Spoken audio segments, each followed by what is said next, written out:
le hei san ina Mizorama sound nei thaber mai pupara kan kom don hei MTKP Mizoram Thalai Christian Boarding Home pui lunglon lungleya buat saitur isom pathuma tanga som paruk thani sang ni som ni panga buat saitura hian sound delta sound an mangdona zanina hian choya cholo ero ka te hei ka som na ai poi moin lo kan lom hle ti chuan in kom na hun thatak mai min han pe le ngal boka kan lom ma toy te ingei ko mang hei Mizoram sound nei thaber ani boka mizo mi puite nga event ani MTK ping khom puya rile dup don ani chu ani pupara chi bai kan buk phota nge le pian le murna mi han sin basat ta che ka pian na khwa ta khi mongkon chingsibul mongkon wa tong pia mi khania group sang go somruk paruka khan group khan bak tonga kan ke pen phe chu ta chon ka salian at le rol cho thleng kan ma 76 aizol kan lu ani tak chu aizol khoi ni ta mai ni chu tro ni ber to mai long ome ti chuan delta sound na lu kal to pila hei nia kan riat angin delta sound hi Mizoram a chona thabera eng tikuma nge delta sound hi in kal pui tran ti le delta sound ming put chana kha mi han sil le chuan ole nia le min kan ma lo kan soi zo ko nga aizol kan lu hianin ne in le lo ta kan din ve kan tin ne kan sakas go somriat khan Philips company hian salesman angin kaluta sound kan khoi soidon khan chonin engwa tinge enga ta tuinge ti zona ha te sakas go somriata Philips company salesman in kaluta kum sari I tho nuwa company kan thonong che ikal the training the mi tia chumi chu phur takin ka ha ka kum sari ka tho nuwa Kolkata radio television engineering course diploma hi zirpa in company min tho til ta ni Kolkata factory te kan zu ka ti tiang chonin ka chawa kum som le paruk chumi huna chon kom nuin ka training zo nu zo ka thok zuya aizola Philips Ezen pubuang tang ta na hian ti chonin kum som paruk ka tho nu chonin chol ka dil ve min phal saka ta tang chonin 1997 hatle min ka ol dewa 98 atangin rental company tak sound lampang chu bulka tana tin ka zir chhuana te microphone chung chang ka zir te speaker lam sound ka zir na amplifier ka zir te khati ka tuina ania ma se ka lo ho kum som paruk chu kha chu TV radio ka siama video te chok so khan ya ril sei puyang ka hanga khoi fe ni chu min wa chuan ka zir chua tam tak zinga ka khoi chak tak sound ni wariat November tangkhanin bulka tangani ani tak chu ngai nom le mai ani le khami sound big khan han special na de big kha I nei khan ka ria kha o sound a hianin kan chu company a thokka ne wang khanin radio and television engineering course diploma ka zo khan ka course a zo ka ne ya ma se TV te radio te kan khoi ma se kan zirna mun taka khan microphone te na sa takin kan zira cholkar li thakata o ma hian cholkar thum kha audio video kan khoya ti chuan audio video ni chuan tape radio TV ti khan ya than tai la cholkar li cholkar thum kan khoi nuwa han cholkar khat mi liu liu kha PS system kan khoi ta ni ti khan specialist in all kinds of Philips products ti hi sang hi malam khan chon ka signboard a poka tar ve hel ni tar ngam khan ka zir ve ya notice a chon ka zir am le ka tingang mun khen kha anum phakher lo mai the sound lam le microphone ka zir ta pangi khang ka chu abik ta ka zir ka thiam na ani chuanin khang thiam ka ne wang hang helam sound han ka kal na ta zo ka TV te le ngamo khang ka kal san da de le ka khoi kop thei lo wa sound lam khoi don jon magnet lian pui da khoi nga ya color TV te ne jon ein hal ta ka wang khan a TV repair le a sound lam radio tape repair lam bakal chuka chaw sana sound lam bang hi ka khoi chawa khami khan specialist turian Mumbai ate a champagne advanced course ka zira kal chauta ni ani chungai nom le mai ani light lampang hi khoi te leng kha light chu ka khoi lawa electrical kha lampang ka khoi wang khan light thi chu ka thiam thui vak lawa ti mayang ka khoi thui lem lawa ma se kan ti tir hun lai kwariat ko sang ti vela khan chonin light po ha ti na sa takin kan ti lo na ga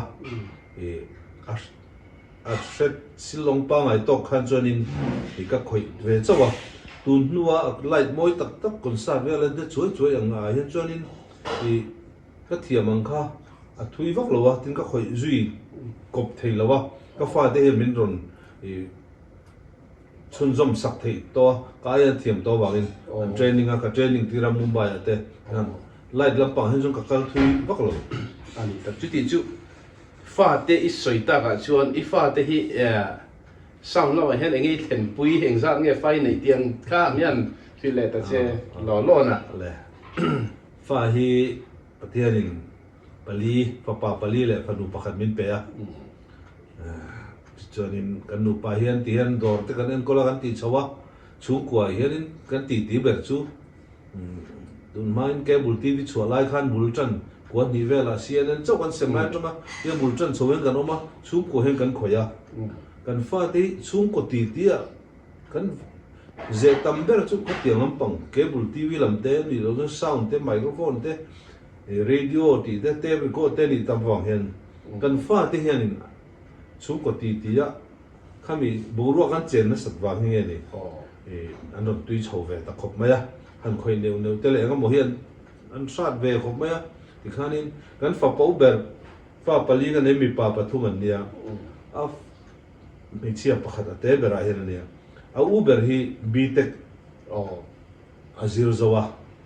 ti chuanin audio engineering course hi diploma in zawa sound engineer kan ti nga kha chumi nuwa chuan BTech zawa sound engineer lam diploma azole certificate course azole nuyan advanced course thatak no mo sound measurement ti te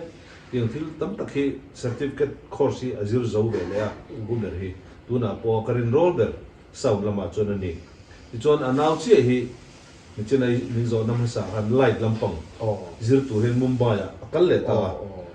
le khadang zir pa in MBA ania tumi pa chon light te zira ti khanin aron tui chho ve le a tuna concert le program dia na LED wala te light te choi kan mu moi tak an hi ka tiang kha aron thiam chho ve ta thunga ani hian chonin tuna po hian hei kani computer a light le display sang o mai chu ama khoi tur ani au pa ber tu au berin main sound FOV cha khoyanga chuan anawin light ta khoyanga chuan a changle a pathum na hi David ania au ber rabena adothi Josephania a pathum na hi David hianin electrical le wiring ti lampang te electrical hi diploma in zo nuwa BSc te hazir zo khan Mumbai sound engineering audio engineering hi zo velia ni ko masalo khan an tuya bass drummer bass bassist bass guitarist ti te high school le ngamo ti an kalai tang la ni David hi khuang tune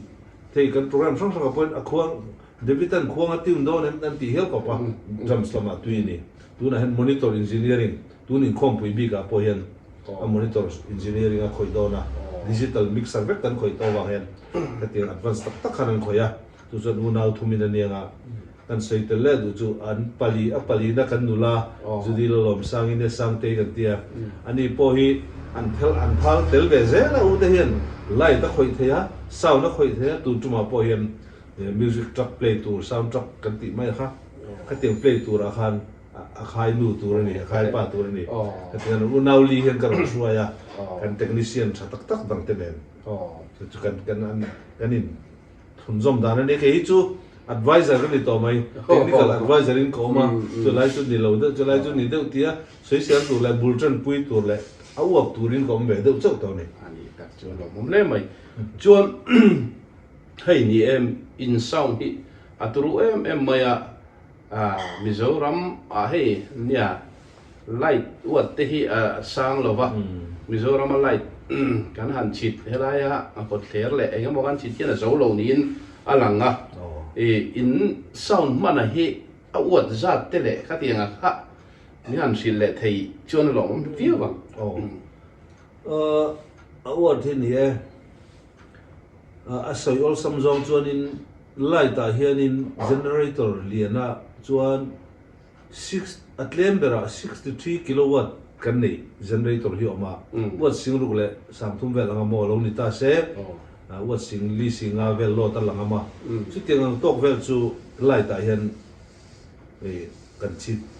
pa ngai tlang lon light a kan nei ai tam liana mo sap kon sa de thil ti don chuan wat singruk singriat ti vel light te po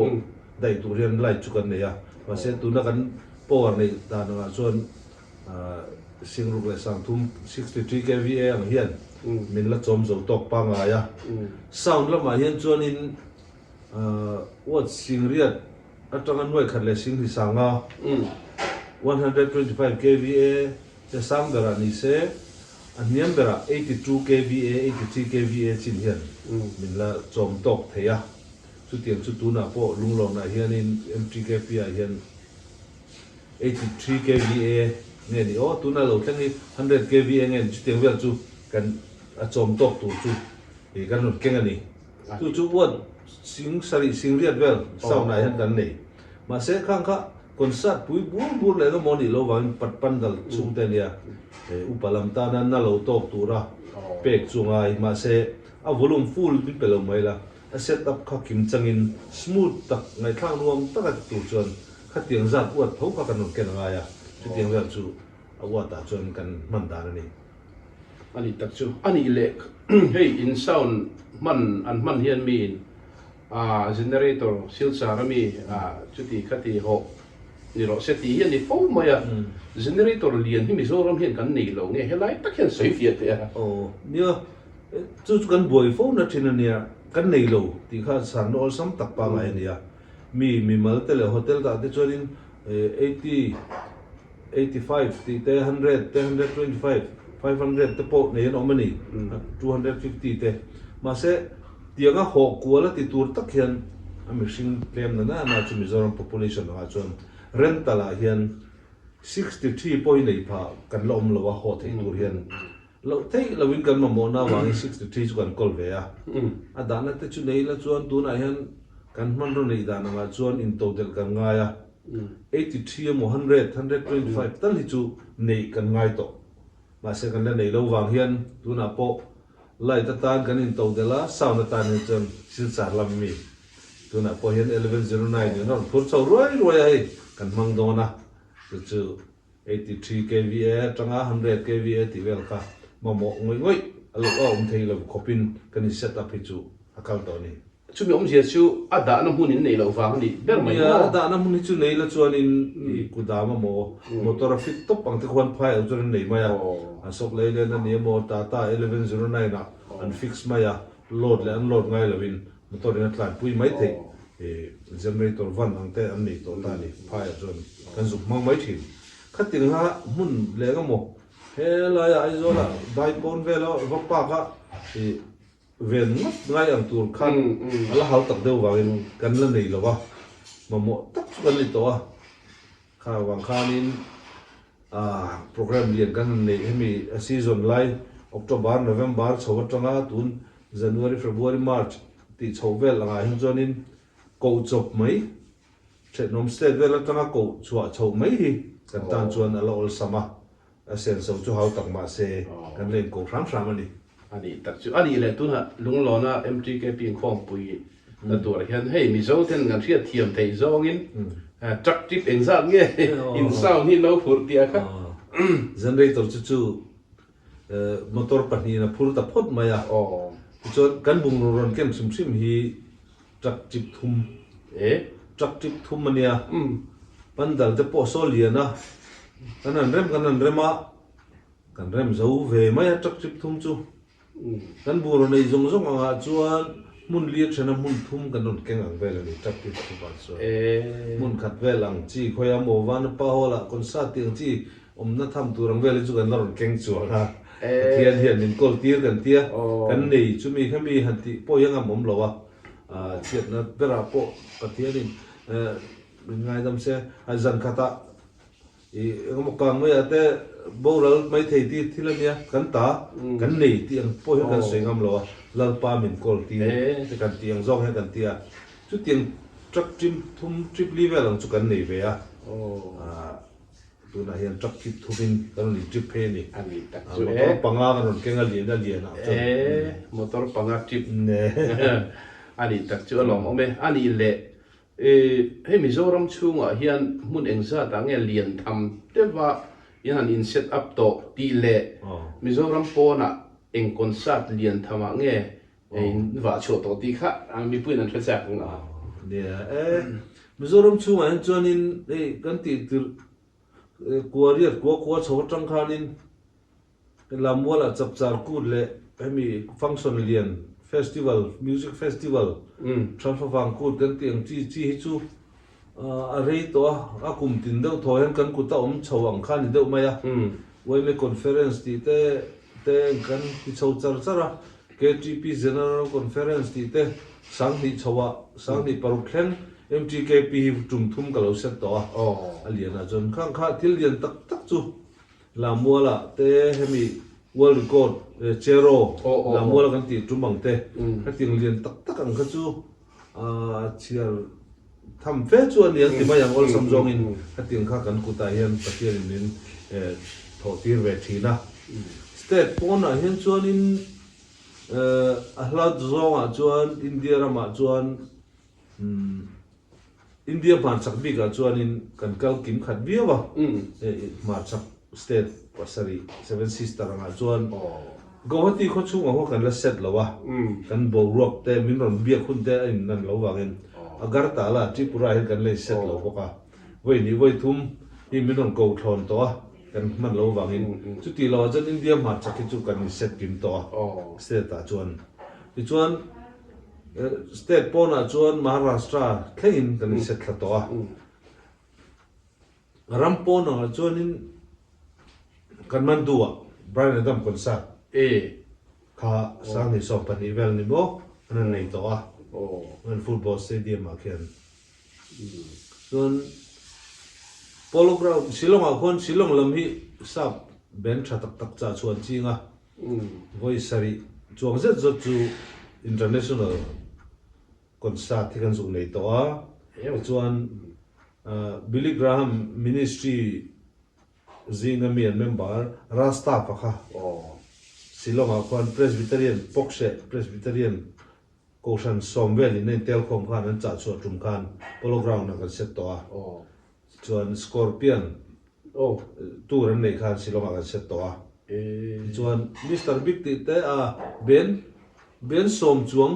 hi Shillong a polo ground na kan juk set sak to international band vek chi hen Mr Big reunion tour Billy Sheehan Paul Gilbert ti te ba ka an ben an lakim lai te khan in kan tia chuan Dimapura te kan tlangat han December te kan zu mang luan zak zela chu tiang deuh chuan in aizola hen chuan international show hi chu voi thum voi li Melbourne an cha chu hi ngan chuan kan ku ta hen lo om ve thina khang kha ni kum sa lok po kha MLTR kha ta ma kumli kumnga kan lo buk to la mual te ngam ground venu rem lo wanga kan ti lo kha ni kum sa khanin in aizola hian in state bona tu tak an kala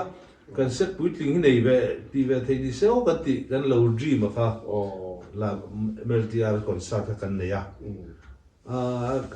soile soinu ben ang tak chu ei ka fapa ben na chuanin a mix se han ti taila international show ben ang hi ben som ni panga chuang hi chu a mix tua sound set tua kan tram ho to ni kan delta hi ti chuan Bollywood ti te engmo te hi chu ne chuanin som thum panga som level chu kan kai to ti la ba khanin kan in set chuak ve to ti chuan zo na khanin a delta lampang kha ne ka ti ha aming om zia ka ti ming om zia mi mala company ka thokhan nia aming tur hi chu electronic service engmo te kha center ka hong ve TV ka siama sound ka siama sound speaker ka repair amplifier ka repair eng electronic service mo hi hon ngai ta ve ta sia mi mal company ka tho to lo wang han pathian kundila chunglam pek turin aming ka dil ta ni chuan delta ti kha aming ta ne mi ro peta ne khami kha a delta chu agrika obia te chon khoya molai mi kha delta kha dia kha delta kan han than chat kha ju sei don ja sei tur thui don na pathian tu te ko lu le nga ya inge om zia ti lai delta ta kha delta ni chon delta man ne ju trinity ni a sign a ren delta man chon in kil thum nei kil thum e triangle ni trinity ko da a soi fia na all sama chon trinity ko ka sound ta na kala lu chan chu kil thum kha left right channel kil thum na chia subwoofer left right subwoofer ai me ta ria wa fian na kan nei ba kan ka ti zong kan min pe tu han min on pe ni so man delta sound delta electronic service in bulkatana khami pe nga kan rental anga ka kal don kan delta sound ti en ka da ta to chu ni chuan left right channel subwoofer ka de kim tu rang kan ka kuai lut ta ni to chu apning kan phua chan ani trinity triangle ta kala kan phua chan ani ka se thil pakhat hiat ka cha rio wa oma music hi eng pa ngei khoi thin ti le ifa te hian kha an tm live band an telem tian ka hiat ka cha rio mai okay ma ta khi chu tin trăng kan pera play ka pui za ya tangin ta sa ko som sari le ti ve la tang te le ka pui za than vong tup chop ve la tang per ka kan nia tin trăng hi kap thiama ni ma ya tin trăng ka thiama le ro chua khoi mo khai ang za na la han phua nok la zui ta mi lo ta poi den phua ve nok ko pin tin zai le tin trăng ta ni ka pui ve ya thian ho ben ti ta ko san ben ang te poi ti nga chonin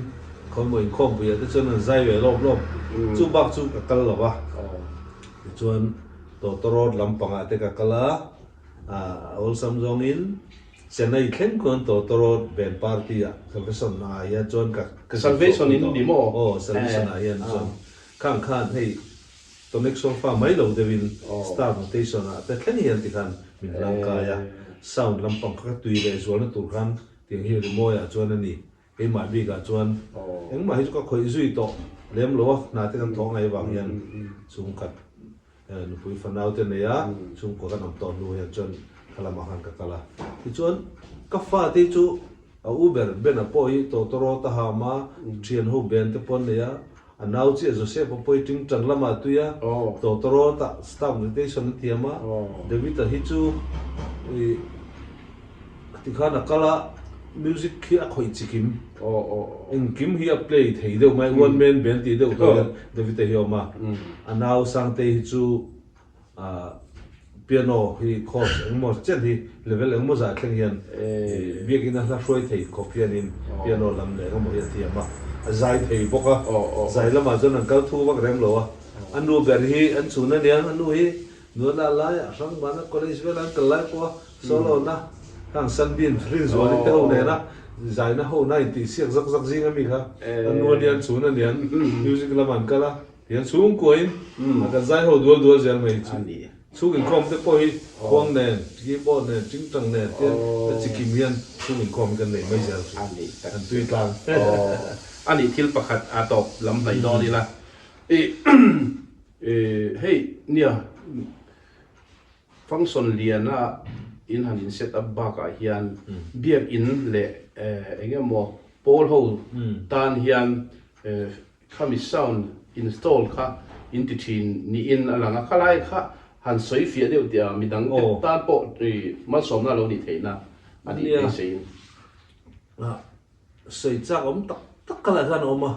pathian min rem min da ni mok katia sang hin malam khan chon biak ina hian eng company mo te trin kor te tel trin te lek te hian banga kan tar ter tuara hon tlangar hnu loka khan chon sang hin nulama khami anointing nulami mi te fakte te nan hanti temple kora vela po bul kan tra kan ti bak khoi thuk na kan ti mai chinang khami kan han ti chwa nu khan sound box he kha tiang en mat nang kha tiang tur hian khami music ron keng tel ta ni kha ti dam kan ni ta dung chek ti kha ron ti chawa biakina ting tang nen drum set nen electronic drums nen biakina la lut ngai lo tam tak ai zola tek po khan ani kha industry-na khami tang khanin kan ka ti chawa ti chuanin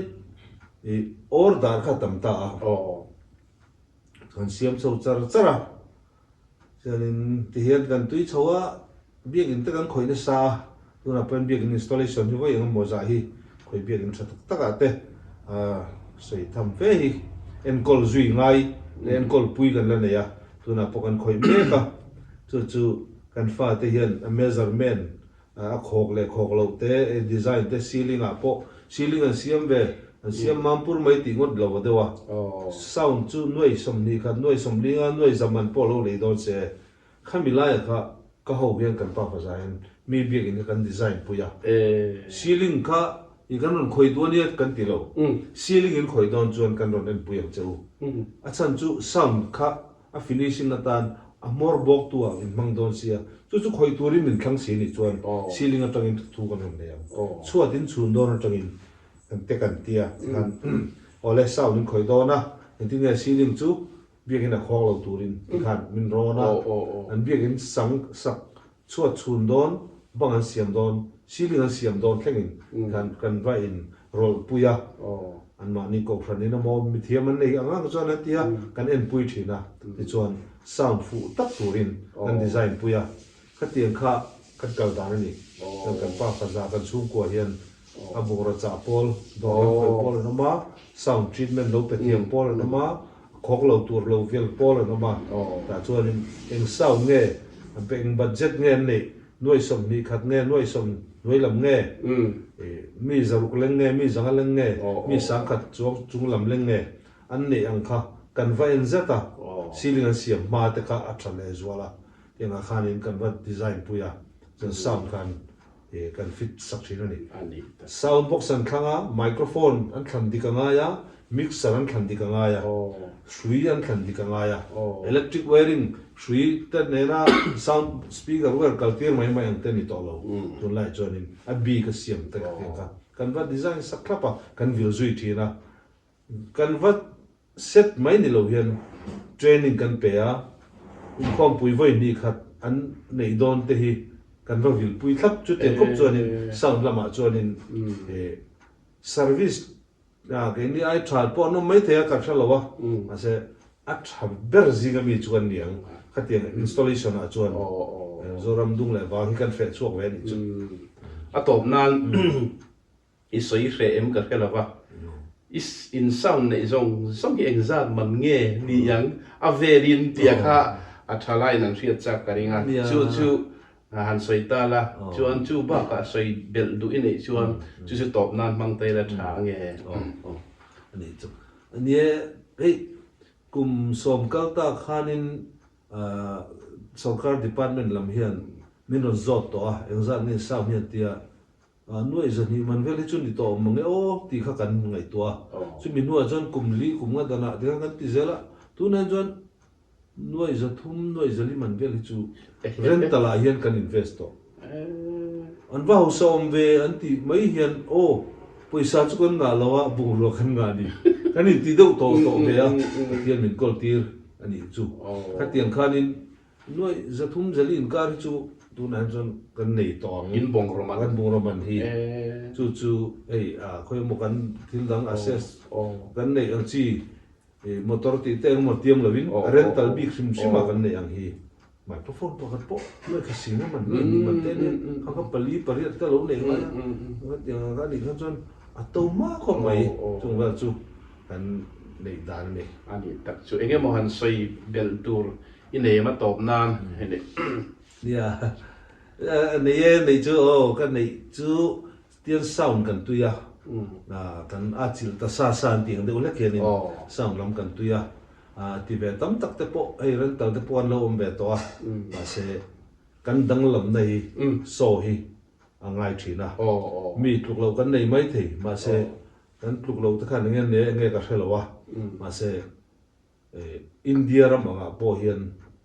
muna hian cái kan nei chin anga chun anga jonin i mani nei mang thiam pol ni hian ke treve a chu tiang mai chu ka du tok lawa muna hian Mizoram chu biak in khom biak in darik na so ni tu hari chia moi ta gari chia na rama hian min poi ko thrin poi sa thei to pa tua ka an nei zinga hian nuôi xóm bí tất cả anh tuộc ngã anh thì hậu ngã hiền cắn khối nó sát to cái đứa rom đẹp hiện chu nông đi chuyện xem nem xin vắt không ai thang cái mô thì cái ngày tuộc chỉ nào chu tu này biết in môi te in tì xiết chu môi đầu lâm đi đầu xe biết in môi te cái nhìn nó thiêng đi mà chôn cái nhìn thì to chu ngã sound khó bùi tên lâu xe ta mình tấu tắc te mình lắc mà lâu thế là thì tu này cắn khối nó sát này ngã hiền bị bùi chuyện ta bỏ cái đồ chu khát tiếng hát phim khurila kan lei phap tok sia khan thadau hian a chua theya khát tiếng hát kan nani he tuna po lung le he kar khat ron cham to biakin pani pathum kan ron ena biakin salai me ka te tiếng hát mi hian kan lo mo ni kan in khom na tam ber in khom nga kan nia ma se fu lo fe enge ni upa lama thu ten việc in cắt nung lama sound control tu te in khom bana an ron mel room de ko na tham tur ko pa in seng so si ngai thak lak lawa chua te ponom nin kam sia ka kalvian na han chun chu ti re dan kan thiam big mi har sat na sun kian pui tur hian I thiam na kan nei ti ka tlak au ge mai mai har sat na lo nei ni an lo seng so te wa fu lo ni khang kha kan fa te na tho hian a measurement hey smart te kan ti to sound khoi chung e kho ka lo ka eng tin e kho pim pom vom kan voma a so da nang chi sound ni room chung an lo so kho ka ngai thak thom le ngai thak muang ka ta na to hian oma chung ang te thiam kan ne ya ka fa te zir chwa ka in ka experience a tang contribution kan ne ya chuan company kan thlan dik saka chu ting chuan kan nei tu na hen biak in enga moza som tel hian ni an lei to ti dik lo set dik sak tura ko nei kan tong pathian zara tro won thuni lo se I kan khoi seng lo ni min an lo lei ve mai ma sen ti dik lo ang hi a ko a chelai siam thatu hi ni an tiang do hian mi ti dik lo siam tran kan tang a ma se a zong in kan ti sak man lo ma se ti le tura nom po ni se e ni hian thiam na bi pathian talent min pe a du ta chon man tang kai the kan ni I kha sum do na de po ni se e kan khoi tui me ma microphone ka zir chuaka ka zir chuang hi zir chuak nom lo ka speaker hi India ram Mumbai apo ka zuk repair ti thina chung an repair ang ai chuan a repair tu ka zuk zira a paper thak a coil thak zong hi ka tiama phai ka thon ngai to lo chu tiang khop chuan after sales service ai chuan ken ring to ka thian zara ei kum te kan le nia tap khun kan le nei min dor tu te har san na tur after sales service a tur a chu har san na nei lo tur hian tu na hian kum tin hian Mumbai ate Delhi ate Bangalore thang in India ram ko puiliana sound zir na school ate seminar liana han kan la in toy thar na khating wang khan danglam big na kan nei min mamo tu te mamo phusu tur hian thiam na danglam big kan nei ni ti kha war takin kan sei du ra shim bani che along le ma he in kom na hun thak mai sa ni na kan nei the lom le mai chu along thu ka ke la che la me